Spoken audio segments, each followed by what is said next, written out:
I said in my muted portion, I was like, I bet you someone's going to say you're muted, even though it doesn't look like it. If you look at the screen, it looks like I'm talking. So I don't know why StreamYard has started to do this now. I have no idea. Rachel, how are you? Andrew, Mr. Dr. Astronaut, good to see you.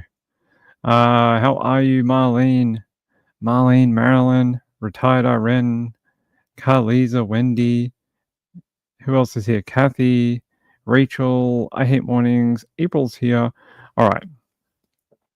All right. We have a lot of things to talk about, including the lady in the thumbnail. So let me get set up for you. This lady here.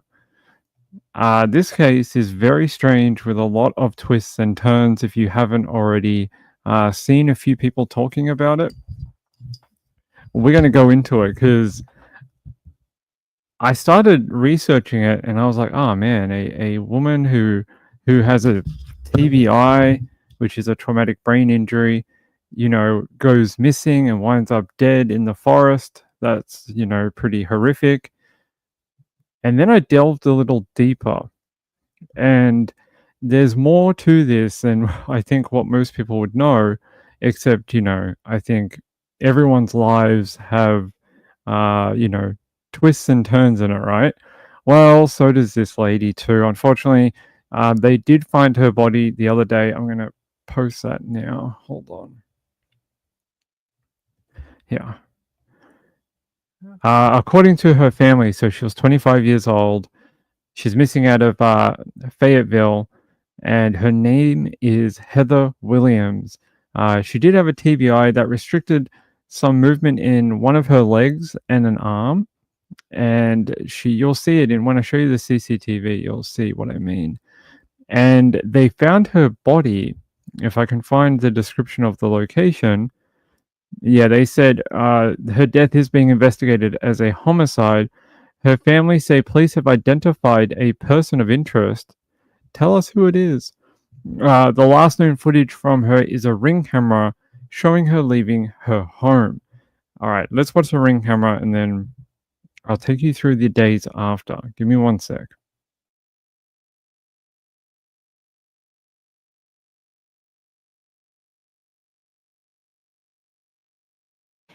Tonight, an emotional plea from the family of a Fayetteville woman reported missing a week ago, only to be found dead. Police are now investigating Heather Williams' death as a homicide.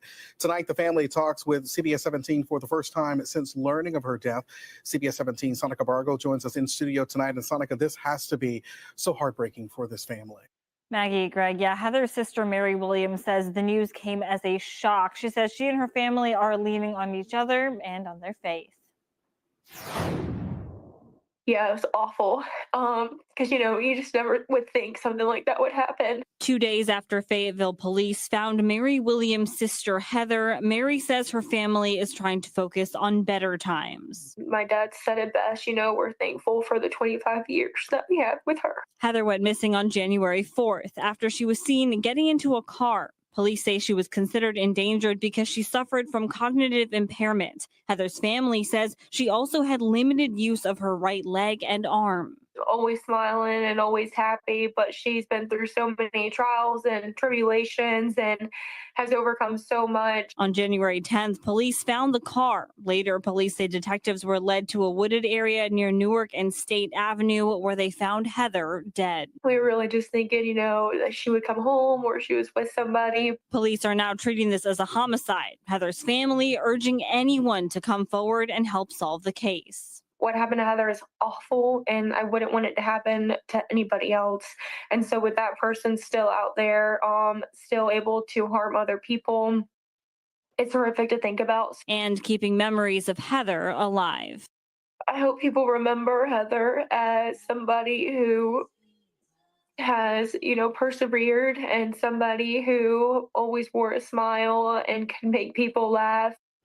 Investigators confirmed they have some leads in Heather's case, but they are also asking anyone with more information to reach out or. So there you go. I think that showed that little tiny. There's a little tiny bit of CCTV. Did they end up showing it? Yeah, here. So this is the vehicle they want to track down. They did find that vehicle. They're just looking for the person who might have been in it. Although they are saying they have a person of interest that's according to the FayObserver.com. And they're saying it is being treated as a homicide. But on researching this woman, I brought up a few older posts and some other things by people. Seems like her early life was traumatic. I don't know how else to explain it, including she had tried to voluntarily leave this world a few times, including I can't just take this with some grain of salt, okay? I can't fully verify a lot of this, but it seems to be what people keep talking about. She shot herself in her abdomen at one point, and she had some issues with ideation, and took a bunch of medication as well one time. And it said the time they gave her the TBI, it was some sort of car incident. I've seen a couple of different descriptions of it. I don't know which one is true. One said that she was hit by a vehicle, and one said she jumped out of a vehicle. I don't know. I don't know which one is true, but it seems like she had some problems, unfortunately, earlier on. And then later on in her life, she was with a guy who allegedly was very abusive towards her, to the point that Heather was posting videos on social media of him being abusive to her, including pulling a firearm on her and pointing it at her. I think before and after the TB, I don't know if she tried to do it again. Yeah, it seems like she had some struggles early on. And then, yeah, she got into a relationship with a guy who was quite a bit older than her. And he was allegedly, I can't tell you, for fact, but I can tell you that her Facebook indicates that there was some sort of possible DV situation going on. I don't know who started it. I don't know if it's her. I don't know if it's him. I don't know if it's both of them. All I know is that there definitely seems to be, some sort of DV going on. Yeah, there seems like his family's also gone through a lot. It seems like Heather had a brother who also died from a overdose. And yeah, so there's a lot going on here. There's a lot. And then she goes missing in this vehicle and winds up in a back county road, dead. So did they show the photo? Yeah, right here in this area. That looks like a great place to, leave someone. What a horrid swamp of a place to, leave a dead body. And so yeah, they are searching for who might have been in that vehicle. There is some suggestion online. Again, we take things with giant boulders of, salt. There is some suggestions. Some people are saying you need to look into the previous partner, that guy, that older man. I can't tell you if he's involved or not. I don't know. All I can tell you is that there's a lot of people calling out for him to be investigated, which you do get a lot of in these type of cases. People call out all sorts of people.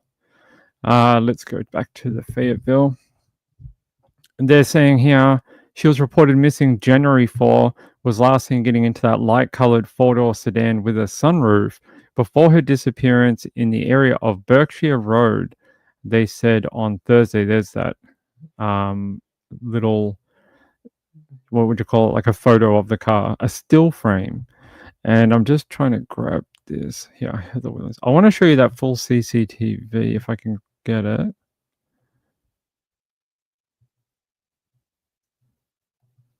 Yeah. This is from ABC 11, which I think is that BAL. I think so. Yeah, let's play this one. Last time Heather Williams was seen by her family alive. These images are from their home surveillance footage from Saturday, January 4th. Police say she got into a 4-door light-colored sedan with a sunroof on Berkshire Road and never came back. We told them, she takes this medication every single day. She would never go without taking this medication. She would never go without calling me, my mom, or my dad, or having that phone on her. So something is really wrong. Thank you so much. I love you. I love you so much. I love you so much. Mary Williams, Heather's sister, says they worried about the 25-year-old because she was cognitively impaired after getting hit by a car a decade ago. She's just so trusting and naive to what the dangers were out there. Williams says her family worried when Heather would meet with people she connected with online. They say they believe that's what she was likely doing in this surveillance footage. When she never came home, the family reported Heather missing. After the family reported Heather missing, police found Heather's body in this wooded area near Newark and State Avenue on Friday. She loved her siblings and my parents, and she, was always laughing. She loved to sing worship music. She loved to go to church. Fayetteville police have not announced a person of interest or suspect at this time. So with that person still out there, it's scary, and we just want justice brought for Heather and for that person who did this or that knows somebody to please come forward and do the right thing. In Fayetteville, Monique John, ABC 11 Eyewitness News. This is the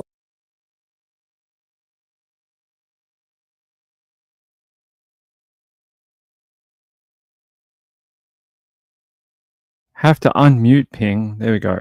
One day off and I don't know how to unmute my microphone anymore. Yeah, so there's that video. I'll show you. Here, I'll mute it so we don't have to listen to it again. But you can see her leaving that property, and you can see the physical challenges that she has. She struggles with a little bit of walking and some strength issues. It's pretty obvious. Don't think we need to dwell on it. But it is something to, report. Who would be such a sick individual to target a woman in this way? This is not that it makes it any better. You picked up a woman at a nightclub or a prostitute and she ends up dead. This woman seems to, have her fair share of problems, and to target someone like that is you have to be a real sick person, really. Carliza said, I feel bad for her family because they must have tried hard to protect her. There's only so much you can protect a 25-year-old person. At the end of the day, even though she had that TBI, she's still a grown woman and can make decisions. Albeit, I'm sure her family weren't impressed, but she can still make some choices for herself. Criminals target the vulnerable. She definitely, you think about a person like this, they wouldn't be able to run away as easily as a able-bodied person. Would make their escape a little harder. And yeah, although I did notice in this footage, if you go back here, come on, footage. If you go down to where they're in the car, I don't know if it will pick it up. She opens that door and it does light up the cab, the interior front two seats. I don't know if this is like a degraded version, and maybe they have a much higher quality version that the family or authorities have, but you may be able to clean that up a little bit and maybe get a description of who else is in that vehicle, possibly. But as the police say, they do have a POI. Yeah, Sean's back in Sydney. He flew back the other day. So a woman who seems to have a very, traumatic past, and yes, somebody who, not only had issues themselves, if you believe the story going around, it seems like there are some people on this earth that aren't very sad that she may be gone. They're saying that the accident that she had where she had the TBI, again, more giant boulders of rock salt, may have hurt or killed some other people in that. I can't confirm that again, but that is what's going around. If that is true, that is very sad. But yeah, as someone who had a TBI myself, I understand. Luckily, I didn't have any long-lasting injuries or anything like that. Although, if you ask people in my chat, they'll tell you that my medium-term memory is really crap, and I forget stuff all the time. Laurie said, it's a traumatic brain injury. So yeah, for people who don't know, I actually fractured my skull from here all the way to the back here when I was 14. I got hit by a car, and luckily I'm okay. Ask Mrs. Ping if I'm okay. You'll get a different answer. Ask me, and I'll tell you I'm fine. Rachel says, I really hope they catch who did this. Taking advantage of someone with disabilities is horrible. Exactly. I mean, that's what I was saying before. To target someone who has mobility issues alone, but also has cognitive impairment is that's the word they're using, the family. But like her family said, she likes to meet up with people she meets online. So, okay, if this is not the older partner, ex-husband, boyfriend, whatever he is, maybe it's someone she met on, TikTok, I don't know, chat room or something, Facebook, who knows. But they saying here that they tried calling her after she left, after they realized she was gone. They checked on her, they tried to ring her, they went straight to voicemail, and now we know she may have been dead by that point. They're saying Williams says she and her family were worried about Heather because she has cognitive impairment after getting hit by a car a decade ago. They said she was just so trusting and naive to what the dangers were out there. Williams says her family worried when Heather would meet with people she connected with online. They say they believe that's likely what occurred and who she was meeting in the surveillance footage. And then when she never came back home after that rendezvous, the family got worried and reported her missing. They say a week later, police found her body in that wooded area near Newark and State Avenue on Friday. Yeah. So if you saw her around the area, if you saw her or with another guy between, the 4th of February, no, the 4th of January, 2025, so a few days after New Year's, and then what was Friday? The 10th. So between the 4th and the 10th, I don't know how long she was deceased for. It doesn't tell me. But if you saw her and another guy, you could have the information they need to help track down this person of interest. And I say that in quotations because it could be anyone. Yeah, Robbie's away for a week. She'll be back next week. Yes, I don't know how big her family is, but that's what it's telling me here in my notes. My notes are saying that she had a brother that overdosed. I don't know what that means. Yeah, I don't know what that exactly means. Wendy R says, cute girl with a lovely smile. Kathy says, did you have to relearn things after your TBI? I can't remember. Then you're like, haha, gotcha. You do have a TBI. No. It was a long time ago. I was in hospital for a long time, like about a month or more, and I was in a induced coma for about 2 weeks while the swelling on my brain went down. They were deciding whether they wanted to actually cut a piece of my skull out to see if it would reduce the pressure, but they didn't have to. And yeah, I don't remember. I don't think so. I don't believe I had any physio or anything like that.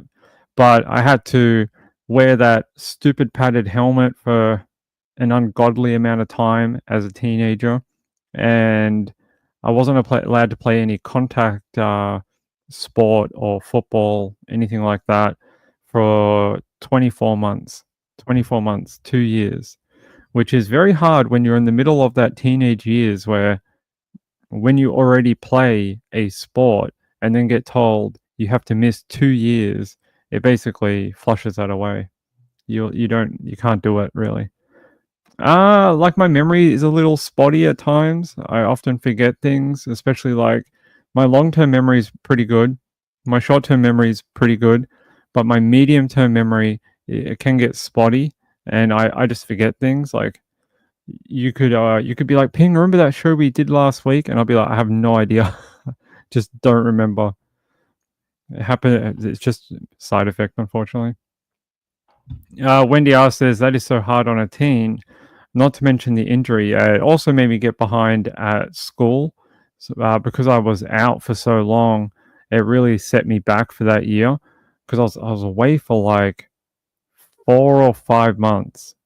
So I did like a month or more in the hospital, and then I did more recovery at home, and then tried to go back to school, and the teacher was like, "He's missed half of the year. Like, what do you want us to do?" He can't graduate this particular year because he's missed a lot. I think it wasn't only that. Earlier that year, we were away as well. My family had pulled me out of school, and we went to the USA.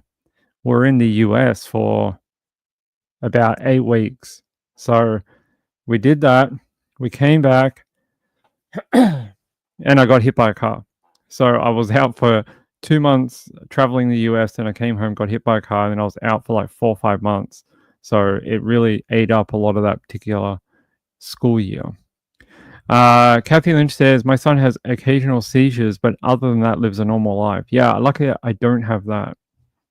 Just my memory gets a little up and down. Although there's other things I remember, like I'm a friggin' elephant, I'll remember for the rest of my life, and then just some things, it's like I never heard it before. It's bizarre. April B says, well, you're doing great now. Thank you. I appreciate it. But yeah, so I can relate to this woman, not fully, but a little bit. It must be hard to live with that much barriers to things, especially as an adult and someone who obviously the family worked hard to protect her. What does it say here? They say a person of interest has been identified by police in connection to Heather's death, although no details regarding the individual have been revealed. They say her past was marked by a 2015 accident that significantly challenged or changed her cognitive functions, highlights the disturbing nature of her untimely death. Yeah, I agree. I think to prey on someone like that, you really are one of these people that they're always like, look out for the boogeyman. Well, he just attacked this woman for real. So let me see if I can find anything else on her. So Law and Crime did an article too. I just want to see if they know anything on who this might be. Let's see. Let's go to our friends at Law and Crime, although we don't use them that often as a source. They say last known footage of Heather was recorded January 4 around 10 p.m. at night. That's that Ring door cam that you saw. And then the next they knew, on January 10th, her body was found in a wooded area. They say Fayetteville detectives said in a press release that their investigation into Williams' disappearance led them to the wooded area.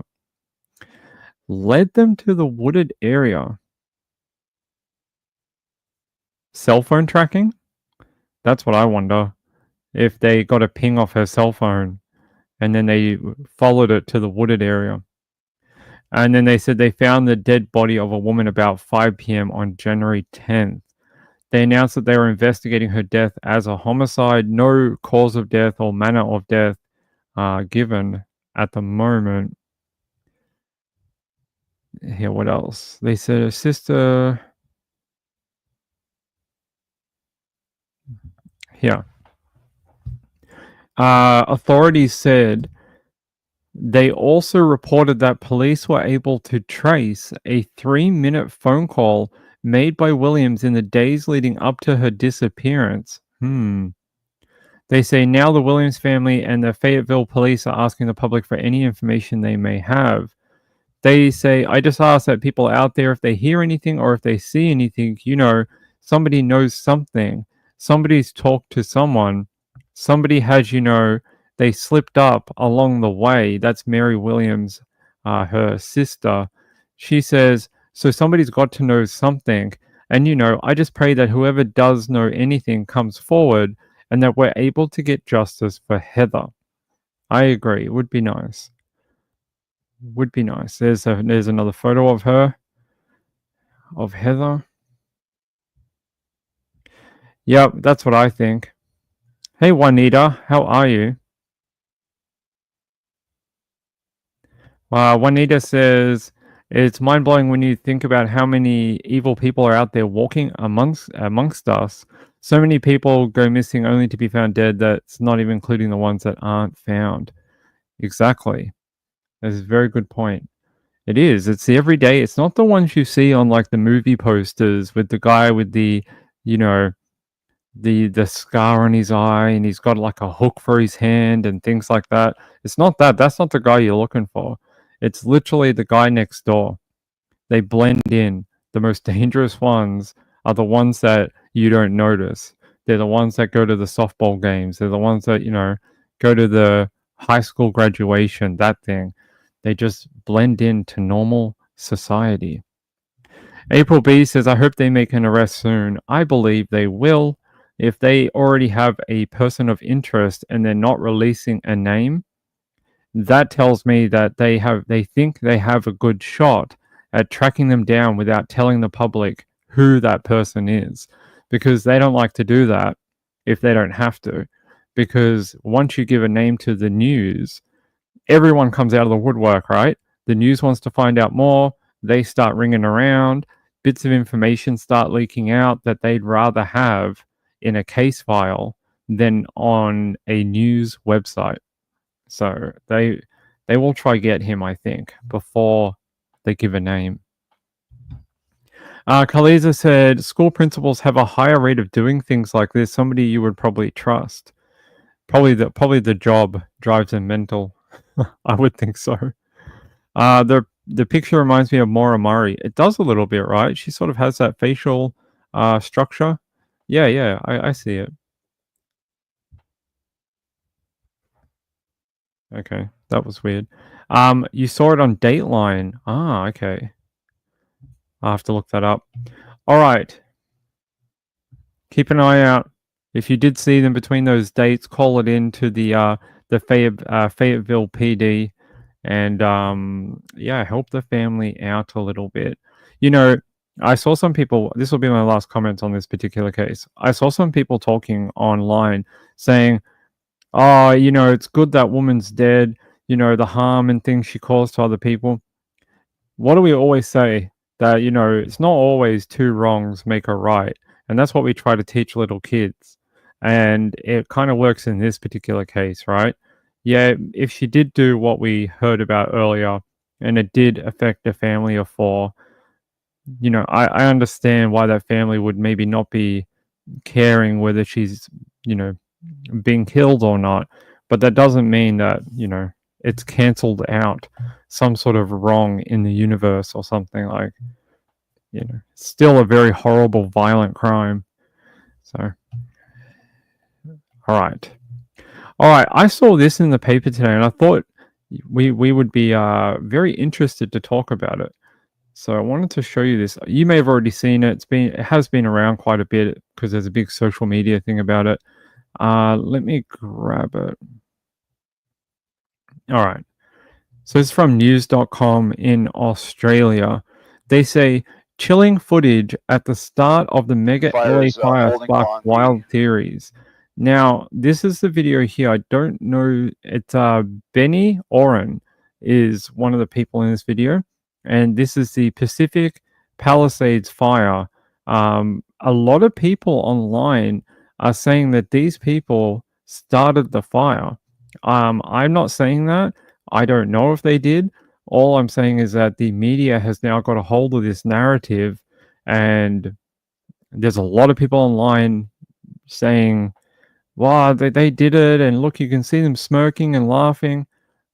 I don't know. Maybe they were just out in the wrong place at the wrong time, hiking, and almost got caught in a bushfire.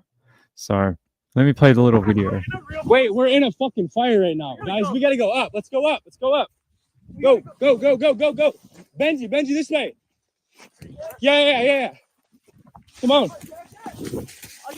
Nice.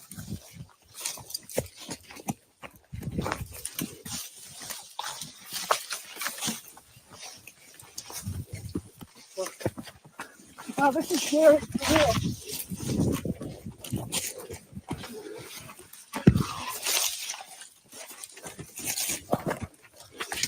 Let's go.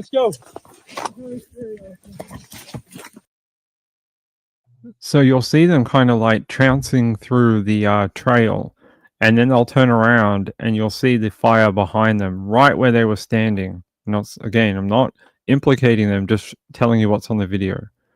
Yeah, watch the rest of it. Oh, that's a classic story. I smell fire. I smell smoke. Oh, fuck. Wait, I hear it. Oh, shit, I'm scared. We gotta go. Wait. Oh, fuck. Bro, listen, oh my God, look. Bro, we might have to get on top of this rock or something. Yeah. We just gotta run. All right, everyone stay chill. We go to the left, though. Okay, just look faster we can. Yeah, so they get down to this more open area right here, and then on the screen now you can see the smoke starting to infiltrate where they are, and then you'll see more as we go along. Also, we should go to the left, though. Where are we going? Left. This way.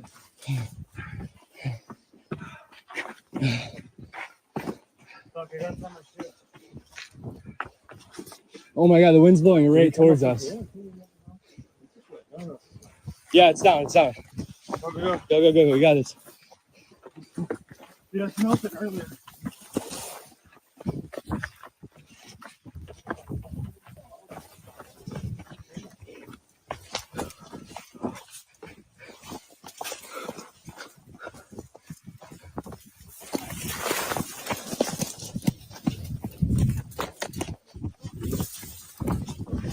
Wow. Wait, should we go up and look?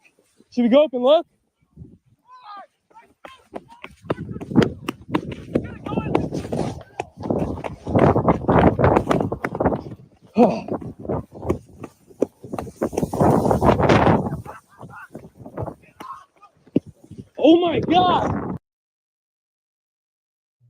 And then as they turn around right here, where you can see they were back up on that area before, the fire is starting to expand.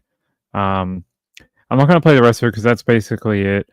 And then they just talk for a little bit.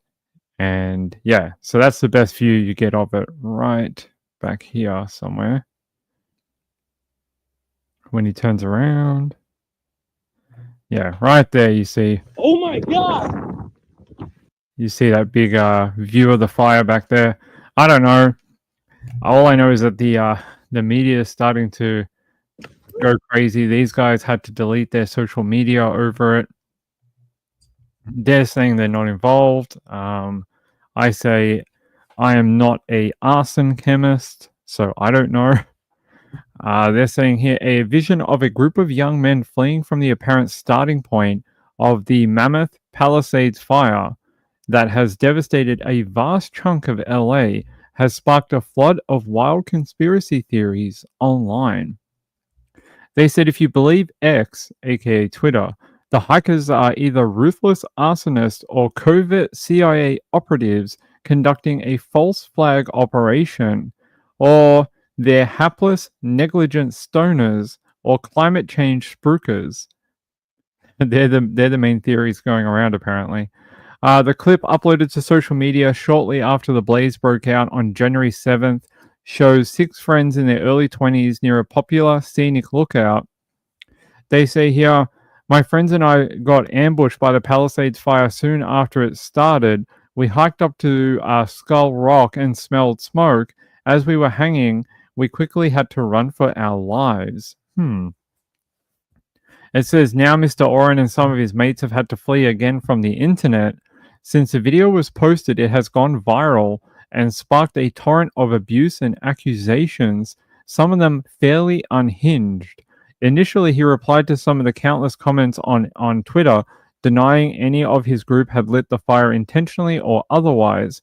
He wrote, I can't deny it definitely can easily... Wait, I can't deny it. Definitely can be easily to be framed to look like we did it, but by no means in hell does it undeniably prove anything.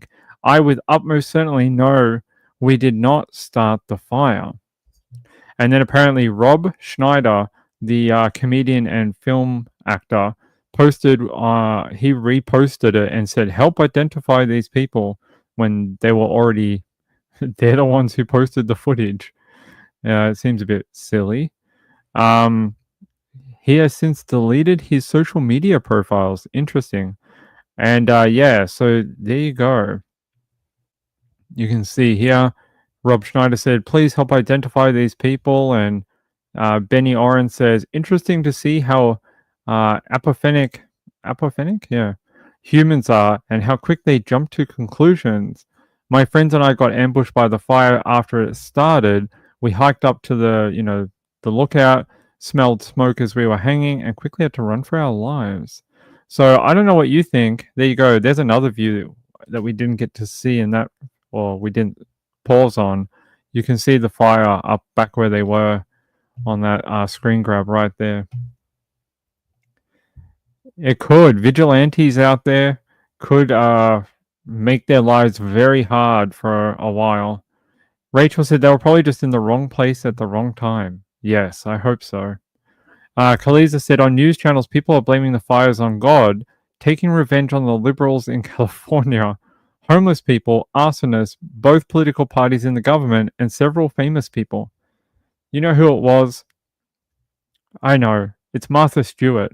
That's who it is. She was baking cookies out in the forest, and, she didn't do what the forest bear told us to do, which is don't light fires. And she just had to bake these, chocolate chip cookies for all her friends, and a fire started.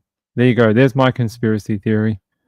Thavi says, I think that the Altadena fire was maybe started by teens. Yeah, I think there may have been a couple of the other ones that were actually deliberately lit, but I don't know about this one. But hey, at a minimum, these guys may have been the closest to that fire when it first got going. Interesting though, again, I'm not blaming them, just saying, interesting that we don't see anyone else. Like there's no one hiding, they didn't run past anyone. Again, I'm not blaming them, just saying you would think if there was another arsonist out there, not another arsonist, if there were an arsonist out there, maybe they would have crossed paths with them or something. You heard it was a glass bottle. Well, that's why they don't make a lot of drinks out of see-through glass in Australia anymore, because they did actually start a few bushfires out here. So we don't get a lot of drinks with clear glass anymore. A lot of them are shaded or they're amber, although I think amber ones can still do it. It was the aliens. Where's DJ? DJ would tell us it was the drones. It was the drones from New Jersey. They're the ones. They're the ones responsible for the fire. Look, yeah, I see some things down here. People saying maybe one of them was smoking a joint or having a cigarette. That is a common way bushfires are activated. But they're saying here in a reply, he says, "Thanks for checking in. Nobody was smoking on the trail as we are not smokers. We were doing a trail run that morning and intended on doing a meditation at the top before we had to turn back down. So they were planning on doing a bit of meditation at the top, and the fire prevented that, or they did do a little bit, but then they smelt the fire and had to go. So I don't know, but it made it to the media in Australia. It made it all the way down here, and yeah, made it all the way to Australian news. Kathy says, "I wonder what the school kids will do near." I saw something. Funny you bring that up. Let me see if I can find it. Where is it? There was school kids in a particular area who actually went through some of their schooling with COVID, and they had to do online learning. And they're like, "We're not going back to that." They're like, "We will do anything we can." Their school burned down, like it's gone. And they're saying, "We will do anything we can not to go back to online learning." I don't know if I can find it though. Hold on.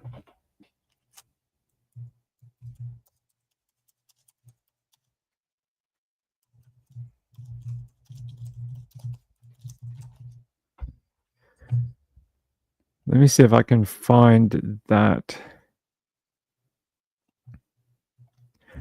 Yeah.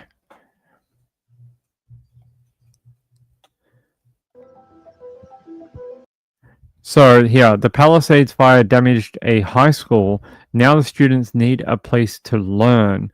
Yeah, and they don't want to go back to online learning. They want like somewhere they can hold their normal daily classes and get back to a normal routine. What are they saying here? They say, "As you know, the school is located in the heart of the fire zone with catastrophic damage on all sides." And this is from their, must be from their, someone associated. They said, "There is no question that as of this week, we awoke to a completely different and unexpected reality." The school's new news release about the fire on Sunday said, "The fires have taken a heavy toll on our school community, displacing many of our families and students who have lost their homes and their belongings."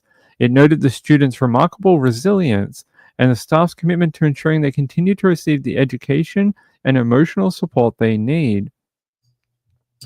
The Sunday call out said the school needs access to temporary classroom spaces or campuses available for lease or donation, large indoor and outdoor spaces suitable for hosting students and teachers, volunteers to help with moving and setup and coordination. And yeah, so they're trying to organize a alternate location to bring the kids back, because they don't want to do any more online learning like they had to already go through for a period of time during COVID. So they're I don't know, the school's trying to organize it. They're trying to find somewhere to take them. Maybe a university can take them. Don't know. Kaliza said the teachers won't want to do online learning either. It puts the kids back in learning like last time. Yeah, I hope so. Kathy says, "I bet they'll have to finish the year online. It's only a few months." True, they are almost at the end of the school year for America. Unlike Australia, Australian kids right now are on holidays, and they are doing like their summer break.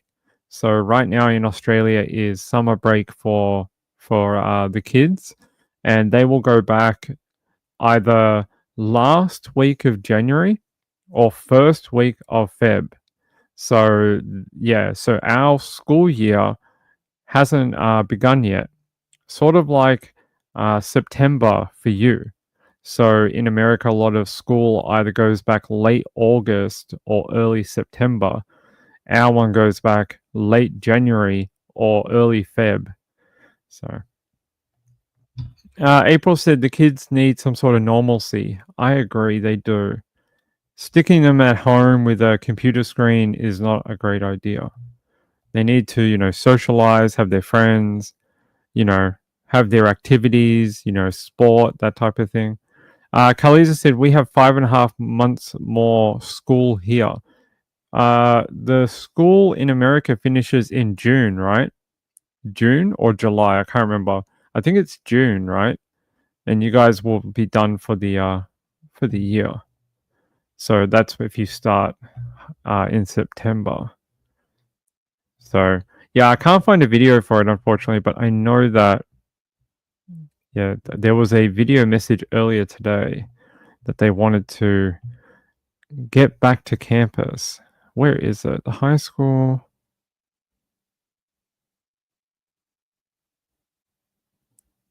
Palisades. Yeah, let me see if I can find the news thing about it.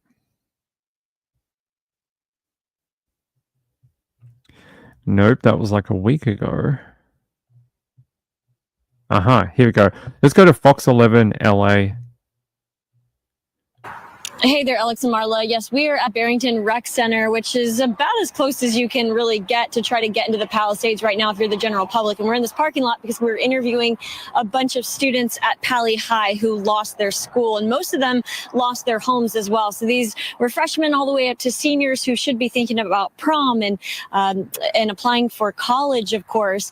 And some of the students were on remote learning during COVID, as we saw. I'm showing you some video too of not only aerial footage of their demolished school, but also some ground footage that one of the students got.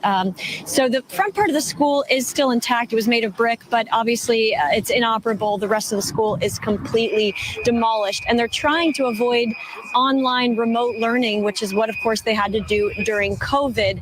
These are their critical years, and they're, of course, trying to find some kind of space where they can still be able to learn and continue school while they're also trying to find a place to live. So here's what some of the parents and students had to say just a moment ago. Everyone in the Palisades feels lucky because we lived between the Santa Monica Mountains, which are beautiful, and the Pacific Ocean, which is equally beautiful. And we lived in a self-contained little town that had its own village and was one of the safest places for children to grow up and one of the healthiest places to live. And all the people in general respected each other. Most people knew each other. We had Little League Baseball. We had a 4th of July parade. Everyone seemed to understand how lucky they were to live there.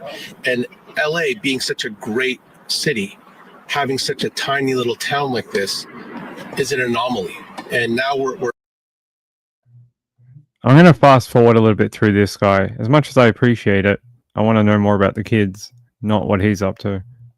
Although we're so far apart physically, I've never felt tighter with my friends and family and neighbors. We're all reaching out there for each other. We're running errands for each other, whatever people need. Everyone's just so selfless right now because everyone's in the same boat. And I'm so fortunate to be the president at this time because it's so hard, but students are reaching out. We're all there for each other. And at this moment, all we're really looking for is a place for students to be back together. So this is a picture of Pali High that, like much of the Palisades, has now turned to rubble. They're looking for any kind of empty space, like a warehouse or a building where they can still operate. Now, I literally, I've connected them with a friend of mine named Bob Ruth, who is a retail developer, and they're on the phone right now seeing if they can make this work. But right now, of course, it's a maybe. There's a lot of hoops to go through. So if you have a place that you can offer, here's another email address and website that would help them out. I know we gave you Charlie's email just a few minutes ago. That was the student body president you just heard from. But if you have any kind of empty space that could help, you can email pchsrecovery@palihigh.org. That should be on the bottom of your screen, hopefully. And if you want to make a donation, you can go to go.palihigh.org/giving. We'll put those on our website, foxla.com. I know it's a lot to try to keep up with during this time. Yeah, I'm sure they'll find even like UC Berkeley might have space for them. They have a secondary campus that they rent out for certain things. USC maybe. Kathy says, "Where did my prom statement go?" I don't know.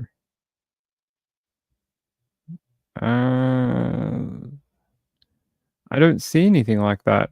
Mysterious messages disappearing on the chat.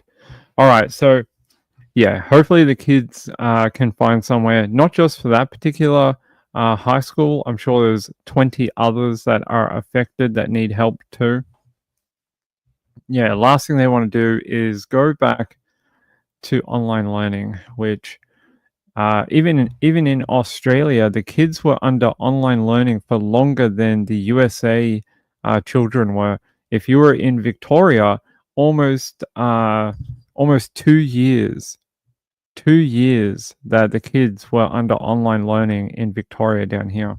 Very, very a long time. A lot of them missed out on graduation and prom and, you know, those type of things, hanging out with their friends on the last day of high school.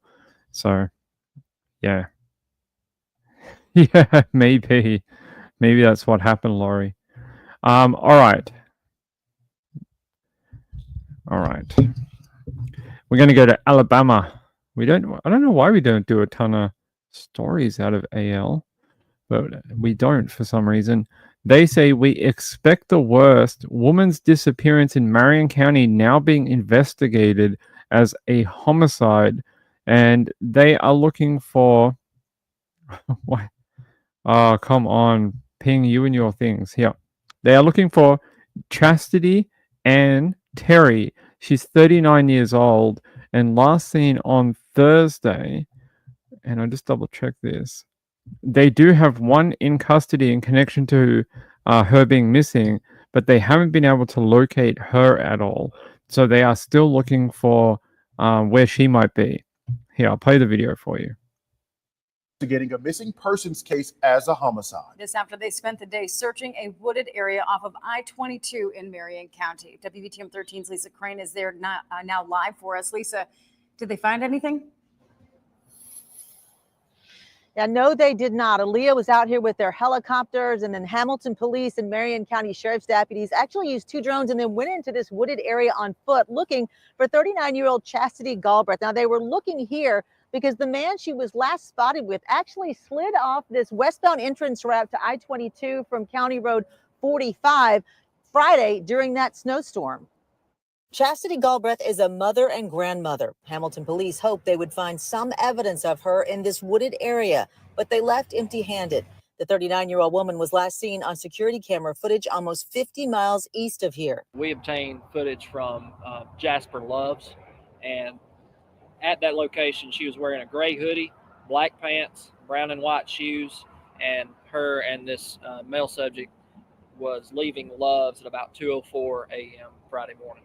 Police say she was with this man, Charles Williams Jr., and they left Loves together. Authorities say the two ventured out during the severe weather to buy drugs. We do have information where the two went to the Birmingham area to buy some narcotics, fentanyl, I believe it is, on their way back. So I believe she was under the influence of something. So that's the information that we did have. That's why they were traveling at that morning coming back. Williams ended up sliding off the westbound entrance ramp onto I-22 from County Road 45, and that's why they searched this area. With no real evidence to indicate where Galbraith could be or whether she's alive, they say they're now investigating her disappearance as a homicide. Yeah, and apparently they were out there searching today. They were out on that County Road 45 in Marion County near exit 22. That's that exit on I-22 in relation to the search for the missing woman, Chastity Terry, or also known as Chastity Galbraith. All right. They say investigators did not find anything along the stretch of road, and they don't have any more information about anything from their search today. Yeah, someone asked if she's a grandmother. Indeed, she is. It's possible. She's 39. If she had a child when she was a teenager, very possible. I mean, that teenager could be... Wait, so if she's 39, and say the teenager today is 18, yeah, she would have, yeah, easily No problem. No problem to say that a 39-year-old could be a grandmother. Is it abnormal? Maybe.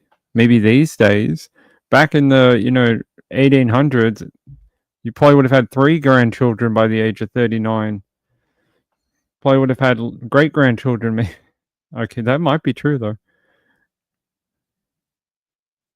Yeah, you might even have, great-grandchildren back in the 1800s.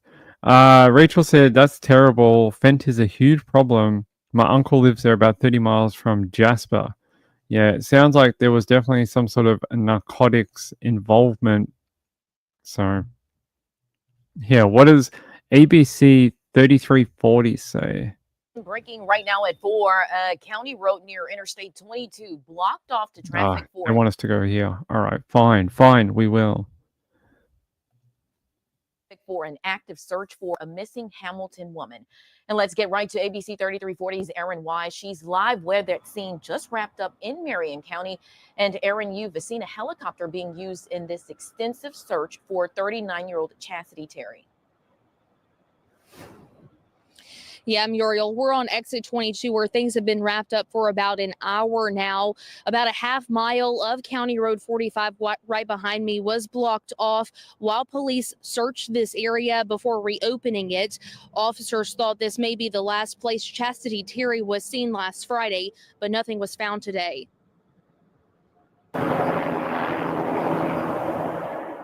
The Hamilton Police Department launching all of its resources to find a woman who's been missing for days now. We are actively searching for Chastity Ann Terry, 39 years old, white female. Chief Jordan Carter says there is video of Chastity Terry, who also goes by Chastity Galbraith, in a Love's truck stop in Jasper on January 10th around 2 a.m. Hey, you know what they say? You know what they say on all those murder investigation type TV shows? Nothing good happens after midnight. Nothing good gonna happen at 2 a.m. in the morning when you visit an ATM and go to buy narcotics. Nothing good. And it seems to be nothing good has happened. April B says, my grandmother was 39 when she became a grandmother. My mom was a teen mom. Yeah, it's doable. Hey, 14 used to be the average age of childbirth for females back, like 120 years ago. 14. So, yeah, you could have been just like late 30s, early 40s and been a great grandmother. So, hey, it's not that super weird, although some areas have more young grandmothers than others, and there's reasons for that, stuff like that. Kathy says I was 42. There you go, 42. Yeah, this is pretty bad. What else do they say here? There's a photo. I don't know if that's her little baby, but could be. I don't know if that's her with her little child. They're saying the footage shows Terry at the Love's truck stop in Jasper on January 10th at 2 a.m. The police say she was with a man, Charles David Williams Jr. Miss Terry then left with this male from the Loves in Jasper, continued on I-22 westbound from that location. We believe she did occupy a vehicle that was later found in a ditch on I-22 near exit 22, which is County Road 45. It's unclear why the vehicle, an orange Jeep, was in the ditch. Williams is believed to be the driver of the Jeep, as he was seen getting out of the vehicle by law enforcement. Williams was booked into the Marion County Jail on January 12th for conspiracy to commit a controlled substance crime. Investigators do have information that Williams and Terry's traveled to the Birmingham area to buy narcotics. Carter said investigators have spoken with Williams about the disappearance of Terry. At this time, we haven't received any factual information that would align with the disappearance, other than he states that she was last seen in this area that we are actively searching right now. I would go search Birmingham. I reckon she's somewhere probably out that way. He probably took her in there and took all the drugs and money and killed her to keep all the narcotics for himself. They're saying, aside from that statement, Charles Williams, it is unclear if Terry was still in the vehicle when it reached exit 22, or if she walked in the area law enforcement searched on Monday. The Jeep has been impounded, according to Hamilton PD. At this time, there's no evidence that indicates Terry is injured or dead. We hope and believe we can find her located in this general area. We encourage anyone that has information to contact the Hamilton PD.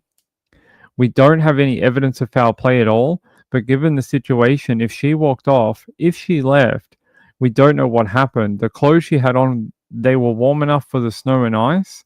We don't know. They said, although there is no evidence of foul play at this time, the sheriff said there was an ongoing, they are going to investigate it as if it is a homicide, as well as a missing person investigation. They say we don't have any evidence that it is one, but we are going to look at it in that way. They say the ALEA's aviation unit was part of the search, and but they didn't find anything.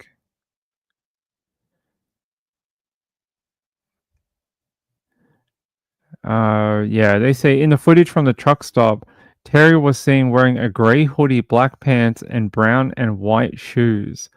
They say family, friends, and community members gathered at a church in Hamilton to pray for answers in Terry's disappearance and her safe return. Apparently that was over here. I can't show much of it, but we can show a little bit of it if it'll play. Looks like she's got all her family and friends out at a service here. A lot of people. Would like to see more people than that come out and support the family. They said, scared, afraid, trying to stay hopeful even in this situation. Someone has always known where she was at. This is definitely out of the normal for her, for us to not know where she's located. I just want her to come home and be safe. That's according to Misty, Terry's sister. They say Terry has 3 children and 2 grandchildren. They say, we had a Christmas party here actually on Christmas Eve. She came and spent time with her grandchildren and got her grandchildren presents. We played games and had fun. Those are some of the last moments I have with her. I want that to be in her future again. I want more of that. Yeah, I can understand those feelings. And yeah. That's it. They are still trying to locate her somewhere. Yeah, somewhere around that area. Here's another photo of her, of what she might look like. Right, that's what I think. I think he left her in Birmingham. Birmingham's I know it's rough. Yeah, that is not one of the places I would be walking around at 3 a.m. in the morning. Alabama has had a dusting of snow. Okay. Carlisa said maybe they got in a fight and she got out of the car and something happened. Maybe. Yeah, I reckon go check Birmingham.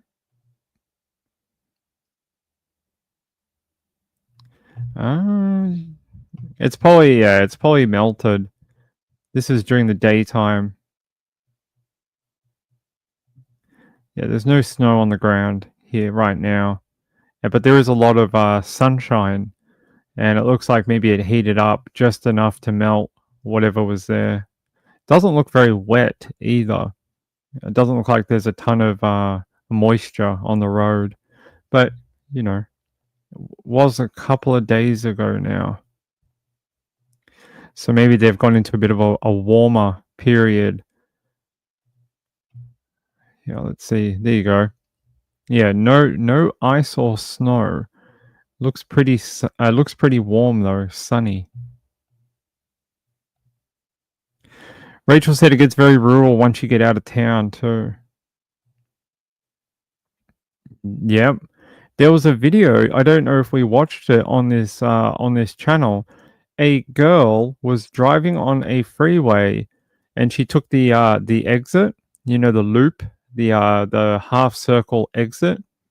She got onto the exit and there was black ice on the ramp, and the car started sliding, and she just jumped out of the car, and the car just kept going. So yeah, there are a lot of people who don't know how to drive in ice or snow. Angela says, how do they know she was in the car after the truck stop? Maybe they got video. Maybe they saw her hop into the car. I don't know. They don't have that video available, so we can't watch it, unfortunately. Let me see. Do they? I haven't seen it. Yeah, I don't see that CCTV anywhere. Yeah, I don't see it. No. But yeah, if you didn't see that video, try and find it. That girl that jumped out of a moving car because it was on black ice. Hold on, I'll try and find it.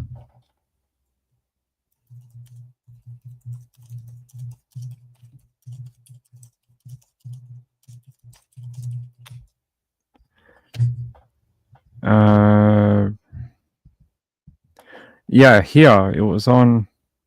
I can show you on the Facebook. Oh, on Daily Mail.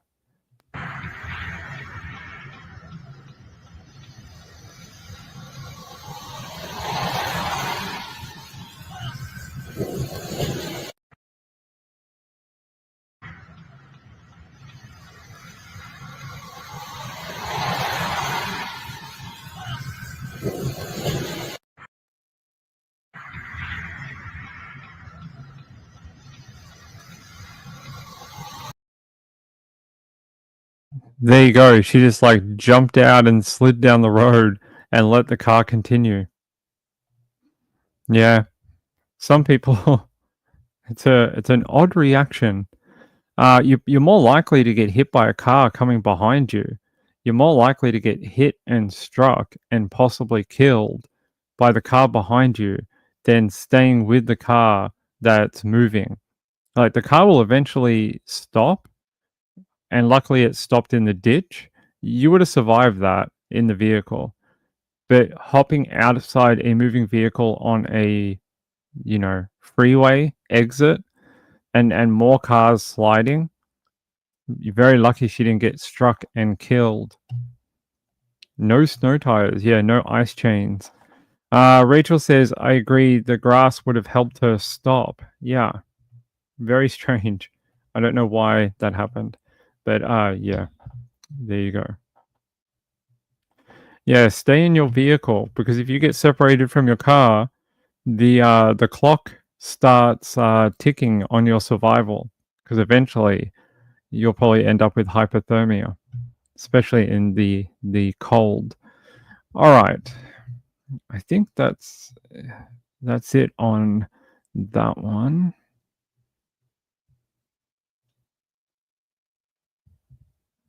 All right.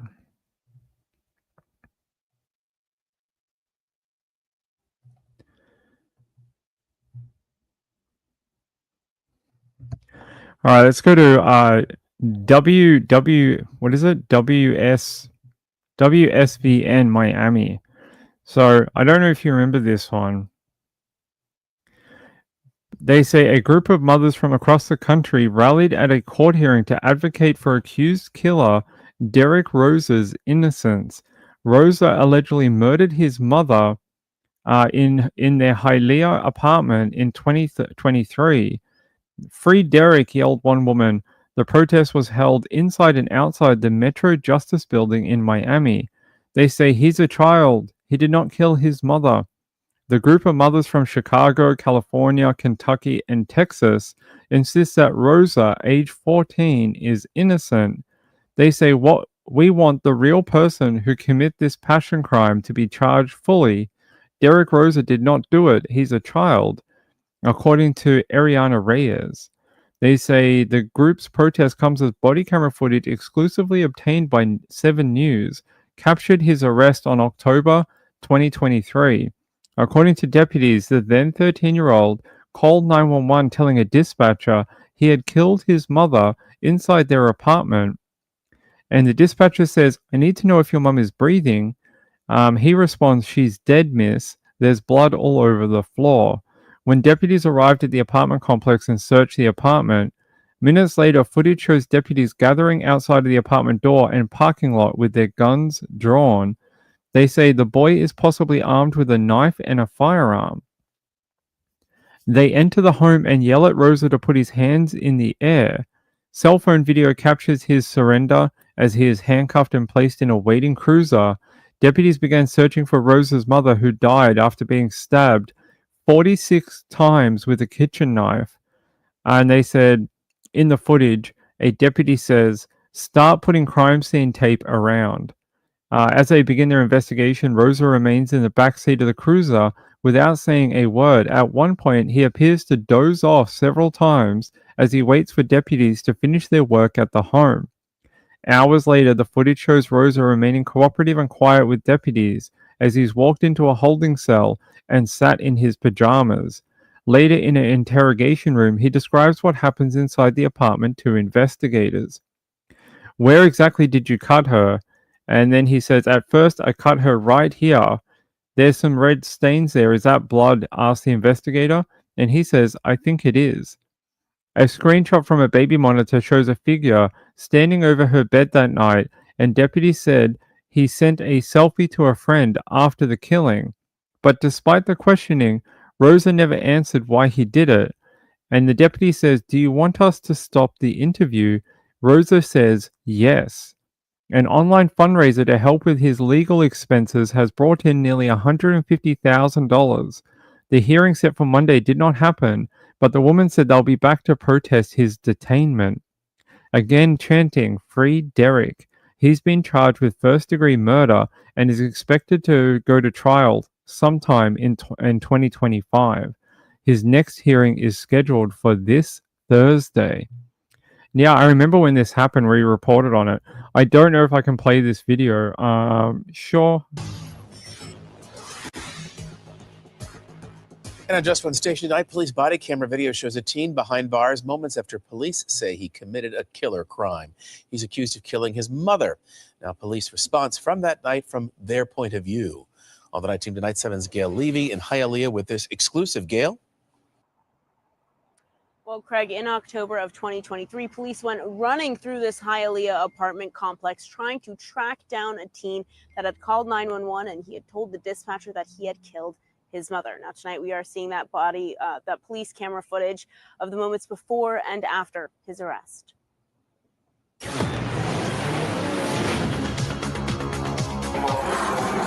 13-year-old Derek Rosa locked up behind bars, accused of killing his mother. And now we're seeing the moments surrounding his arrest. Officers sprinting through Rosa's Hialeah neighborhood on October 12th of 2023, not long after dispatch got the concerning call. I need to know if your mom is breathing. She said, "Miss, there's blood all over the floor." Police body camera video shows officers searching for where that call came from, apartment 201. The officers are on the scene, have adequate cover, and Then gathering outside the door and in the parking lot with big guns drawn. the boy's possibly armed with a knife and a firearm.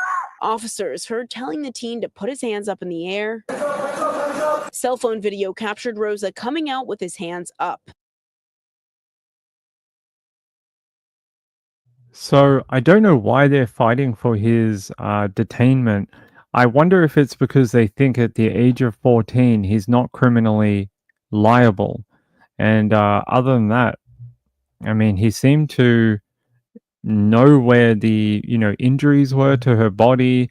He seemed to call in the 911. They have evidence that he took a selfie with the murder scene.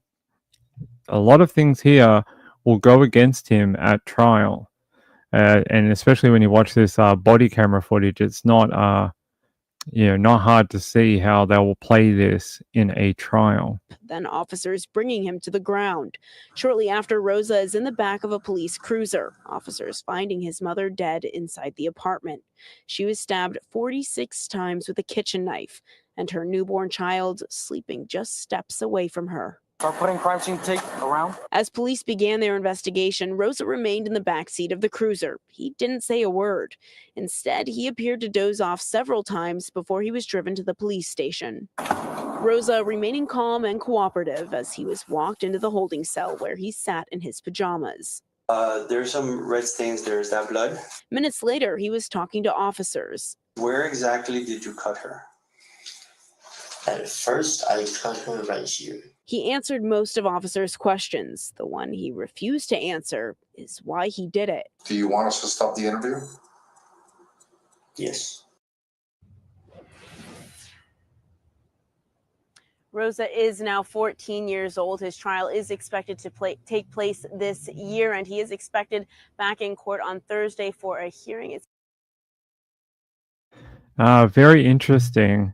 And that is from WSVN.com if you want to see more coverage from Derek Rosa. They have more articles for you on that website.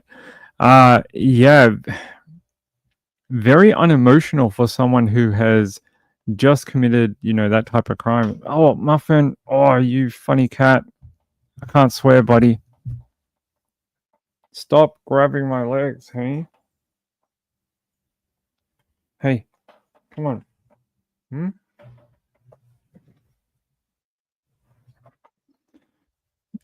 Buddy cat. Oh, he jumped and then slipped and then stuck my freaking... He stuck his claws into my leg. Are they trying him as an adult? I haven't heard whether they've charged him. Well, I'm guessing... Wait, what's the criminality age in Florida? Hold on.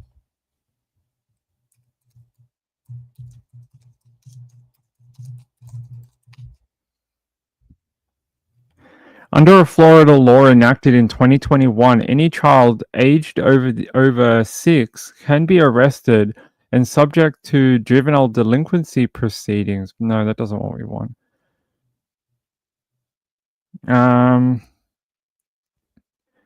It's any age over 14.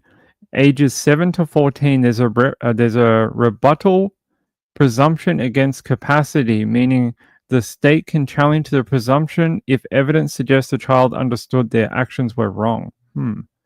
But what is it?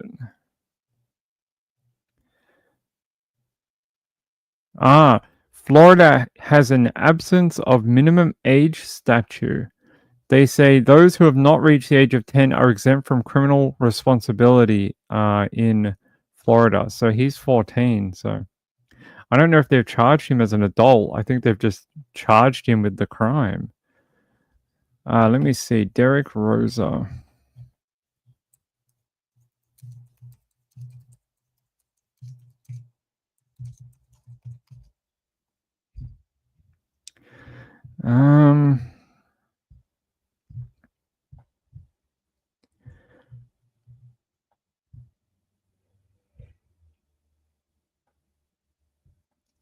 I don't see anything like that.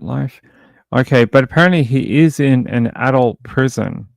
He is in an adult prison. So maybe they did. I can't see anything coming up with those particular keywords, but you can see some of the women that travel across the country to support him, though.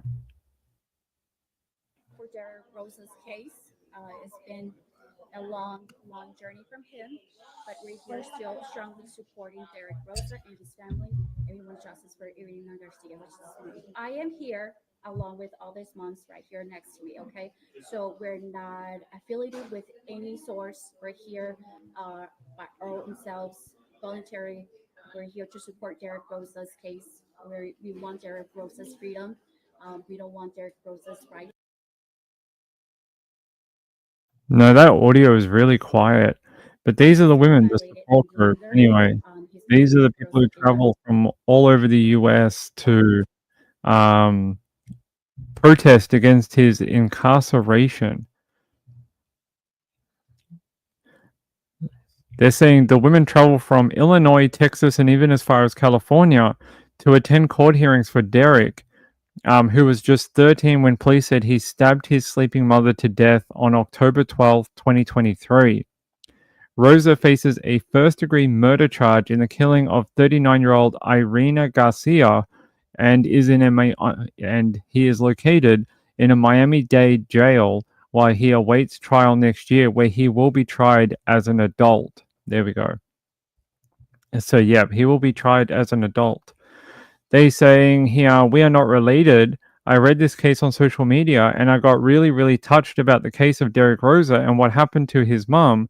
We want the real person who committed this passion crime to be charged fully. Derek Rosa did not do it. He's a child.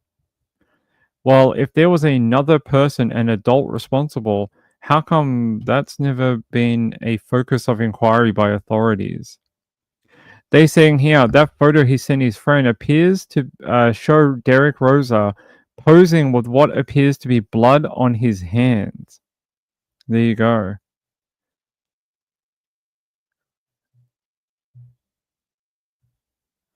Hold on, what is this? There is a baby cam footage. No, that's... Tragic killing of a Hialeah mother inside her home. Prosecutors have charged her son, 13-year-old Derek Rosa. No. I thought that was... Here, this is body cam. Let's see if it plays it.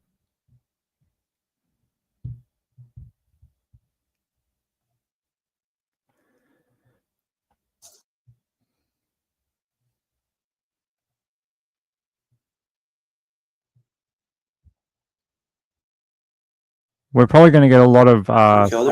here we go. All right.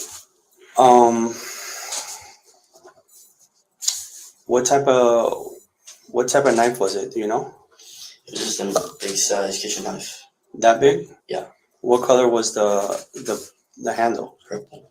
Purple? Yes. Okay. Your mom was sleeping? Yeah, she was sleeping. Okay. Explain to me. Well, we'll get into that a little later. What did you do after you killed her? My stepdad he owns 2 guns. He has a Glock 19. Okay. And then, I don't know what to call it, another one. Okay. What color are they? The Glock 19 is black, and then the other one has a silver slide and then like a dark bluish handle. Okay. So what did you do with the guns? He always has his Glock 19 with him at all times. Mm-hmm. And since he's a truck driver, he wasn't at home, he was far away. Okay. So I went into the closet.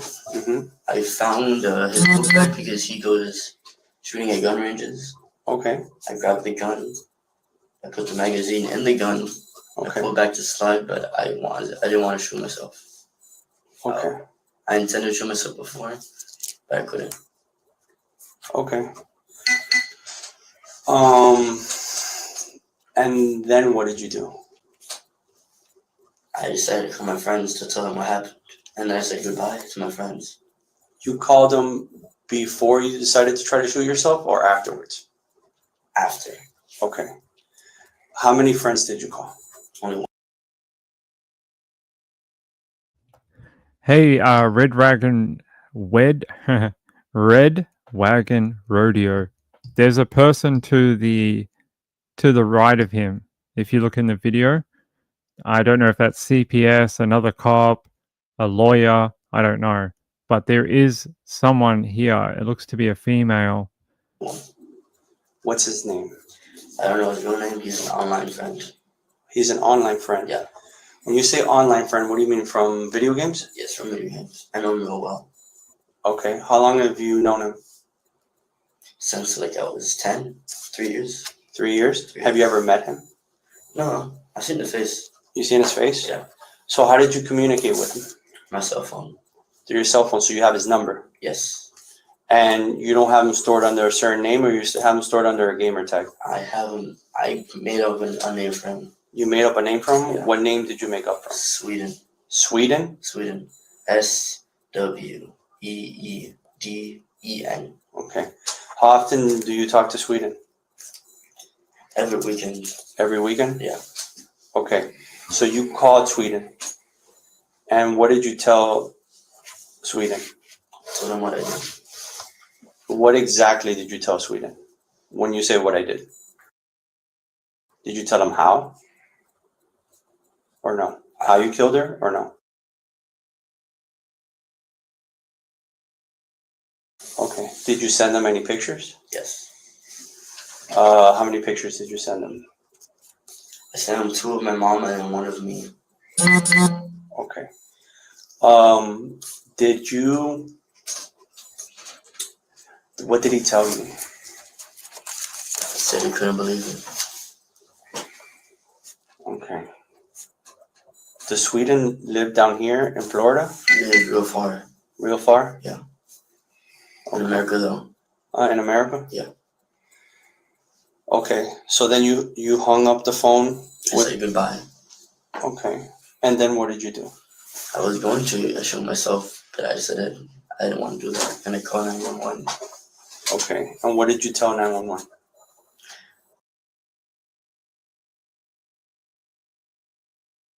Very cocky little kid.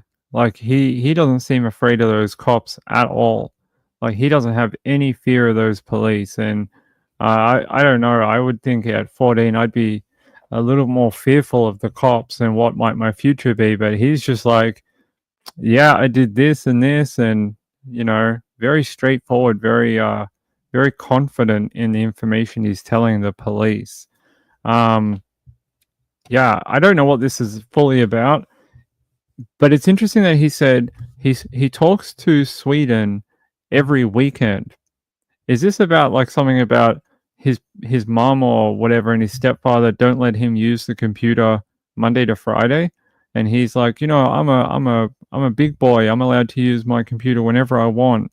I can game, on a school night. Why can't I? I wonder if that is something to do with it. Yeah, I was wondering that too, whether this other person egged him on, was like, wow, that she won't let you game with us on the weekend. Oh, just kill that woman, who cares? Then you'll be free. Gayla says, I watched this when it first happened. It made me rethink what I thought when it first happened. Yeah. True. Okay. And they kept you on the phone? Yes. Until the cops came. Until the cops came. Do you remember what else you told the 911 operator? My address, my name, what I was wearing. Okay. And my age. And my date of birth. Were you wearing the same clothes you're wearing now? Yeah. There's some red stains there. Is that blood? I think it is. Okay. I have a little bit of blood on my hands. And your hands too? Yes. Okay.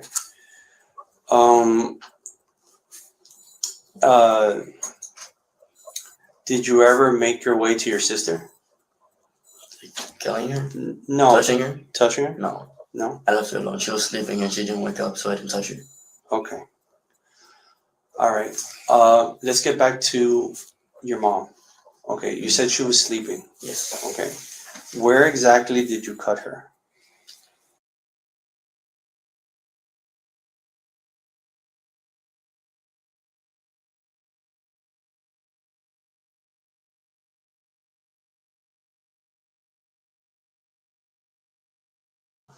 Okay.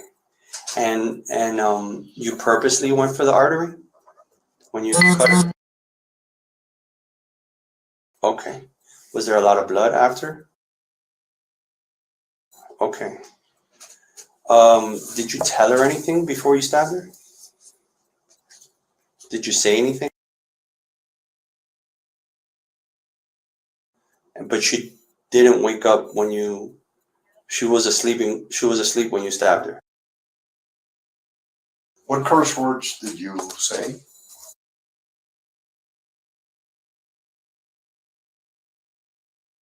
Okay. And then she woke up? Yes. Did you say anything else to her? Or did she say anything to you or no? No, she just screamed. She just screamed? Yes.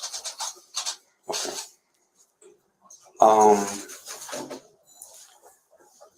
Why did you stab your mom? Can you go to the bathroom before I answer that? Yes, of course. So So you were about to tell me the why. Why did you kill your mother? Do you know? I have to say it now. Yeah, get it off your chest. Absolutely. I can wait for a lawyer. Okay, at this point, you want a lawyer? Maybe not. We can't. No, listen. Just so you understand, okay? You have mentioned or asked us, should you wait for a lawyer? We're not here to advise you on whether to talk to a lawyer or not. That decision is yours, okay? But if you are requesting a lawyer at this point, we can't interview you any further. You understand? We have to stop the interview. Okay. Do you want us to stop the interview? Yes. You know, I always find that funny with police that they try and make it seem like it's in your best interest to keep talking, but it's actually not in your best interest to keep talking. This is a psychological trick they play on you to make it seem like you'll miss out on something if you don't keep talking to us without a lawyer. It's very interesting. It's a common tactic they use in a lot of interrogations. But yeah, he wouldn't say why he killed her without speaking to a lawyer. I reckon it's got to be either could be put up. Rory, come on, get out. Come on. Hey, naughty girl. It could have been like someone put him up to it. It sounds like he didn't want to reveal it to the police, and I don't know what that's gonna do for him on a legal wise or a defense wise. Anyway, as soon as he said lawyer, they should have just walked out. Apparently, they do often try and talk you through it, and they'll say stuff like, if you really want a lawyer, it means we can't talk to you anymore. It means we can't, They try and make it seem like by talking to them, you'll get a lesser sentence, but cops never, they never can do any. It's not even up to them. It's up to the DA. So, very interesting tactic they try and use. Carliza said also because he's a minor, I don't know if he has the right that they try to make him talk without a lawyer. Well, no, I think all he has to have is representation or a guardian. Since he has no guardian and he killed the guardian, I'd say this lady who's to the right of the screen here that was taking notes throughout, I don't know if she's a cop or a CPS agent, but there's someone right here. You can kind of see the arm of the person on the screen right now. I would say that might be his, guardian during the interview. And Juanita says they've just made it 10 years old here in Australia. I think it's 14 in Victoria, where I live. Gayla says, I know, but as he's 13, I think they shouldn't try to get him to talk. Well, they may have already known they were going to charge him as an adult. So, interesting. It'll be interesting how this goes, but I don't know. He just seems so confident with the whole thing. No problem talking about it. No remorse that at least I could see, although he may still be in a form of shock, but very strange. I wonder if he takes a plea deal before this even gets close to trial, because what are they going to offer him as a 14-year-old? What, to stay in a facility for a number of years? Like, that's all it can really be. I mean, they could try to say, oh, you might get 25 to life, but I don't think so. I think it would probably be like 10 years in a facility plus X amount of years supervision or something. Yeah, it's going to be an interesting trial either way, but no motive. That's interesting. So, what does Sweden have to do with all this? What is Sweden? And what was his role? And why did he call Sweden after?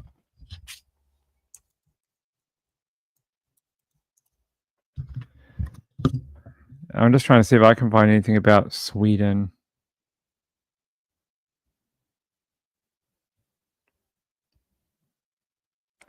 40 times, though, is a lot of energy to expel in a in a murder. It's a lot of work. I'm just trying to see if I can find anything else about who this other person on the phone might be. Here's a photo of him today, by the way. There's a photo of him a little older than he was last time. There's his mum. There's him when he was younger and free. They said at a separate body type. Actually, I want to see that. Maybe we can find that for tomorrow. I want to see if we can find that baby cam or baby monitor footage. And we've seen the 911 call. I'm guessing that's him and his stepfather and the baby and the mum. I don't know why, like, I'm not judging women and their choices, but I always find wearing like the baby doll and the undies and the belly out. I always find that a weird choice, but you do you. You do you. Whatever you think feels good. There you go. Crime scene. There's the knife. There's the kitchen knife and the evidence tag. Oh, I was about to say, is that lube? But it's sunglasses spray. I was just say, wow, that's a weird place to keep lube with children around. Yeah. There you go. Well, I'll see if I can track down that baby cam footage for tomorrow night's show.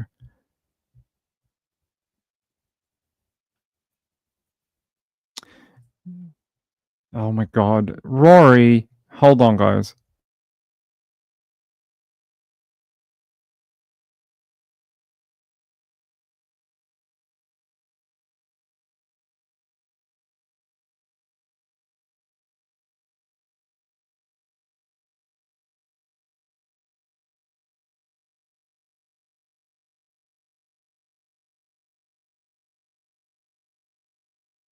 Alright, there we go. She was climbing on the TV. That picture's the one he sent to Sweden after? Okay. This one? The one with the knife? Oh, okay, I see. Well, no, this one's got an evidence marker in it. So it's not, it must be this one. Yeah, there you go. There's the knife. What a, over 40 times. And look there, the tip is broken too. On this knife, the tip is gone. So he must have hit bone while doing it. This is quite common with stabbing victims where they hit bone. You'll often shatter the tip of the knife. Normally a little more than that. I've seen them broken up to the top here, but that looks like it. Definitely the point of the knife broke off, probably inside of his mum, unfortunately. That is very sad. Go up. Okay. There's that body. There's that baby cam footage. Jeez. What a last moment. The one he sent? Okay, go up.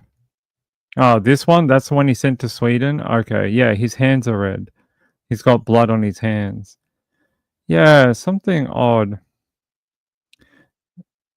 Yeah. It's an odd thing to send your friend after you kill your mother. And yeah, the baby cam footage. Jeez, what a last moment. That's awful. Yeah, pretty brutal. We'll keep an eye on this. I remember we reported it when it first happened. Maybe Rory has something to add to the discussion. No, she's a jerk. She just wants her food. She's like, Dad, it's 4 hours before dinner time, which means you should feed me now because I want food. She always wants food. She is a food-motivated cat. If I rattled a bag of biscuits right now, she'd be on my lap. She's a naughty cat. Muffin's doing okay. He jumped on my lap about half an hour ago on the show. He's doing fine now. All right. Let's get out of here. Let's get out of here for the night. And I'll be back tomorrow. Robbie... No, that's Muffin. Rory doesn't really... She doesn't have any claws right now. We had her like claws trimmed when she went for surgery, and now she like slips everywhere. She was trying to climb on the couch the other day, and she's like, "I've got no claws. Why can't I climb?" It's quite entertaining, at least for us. Yeah. All right. All right. Juanita says, and there it is, these kids have access to really sick stuff and sick people. The influence is horrifying. I agree. We'll do more of that tomorrow. I will try and find the whole thing of this, see if we can find it. Since Florida is a sunshine law state, we might be able to find it. Kaliza says good night, Ping, and everyone else. Yes, have a great night. Hey, sucks if you're a Vikings fan out there. That was not the Sam Darnold that you were hoping would show up tonight. Unfortunately, you got the Sam Darnold that was in New York. You got the old version, not the good version from earlier this year. So, sorry about that. I didn't want the Rams to win either. But there you go. Good night, everyone. Hey, love you all. Have a great night out there. We'll be back tomorrow for more true crime. We'll keep an eye on that one out of North Carolina and that one out of Alabama. And we'll try to get some updates for you for tomorrow night's show. I'll see you then. It's going to be Tuesday night. It's going to be Tuesday night. That's the best night for true crime because it rhymes. Well, it doesn't rhyme, but it has the same letter as true crime. Yeah. Good night. Bye. See you later.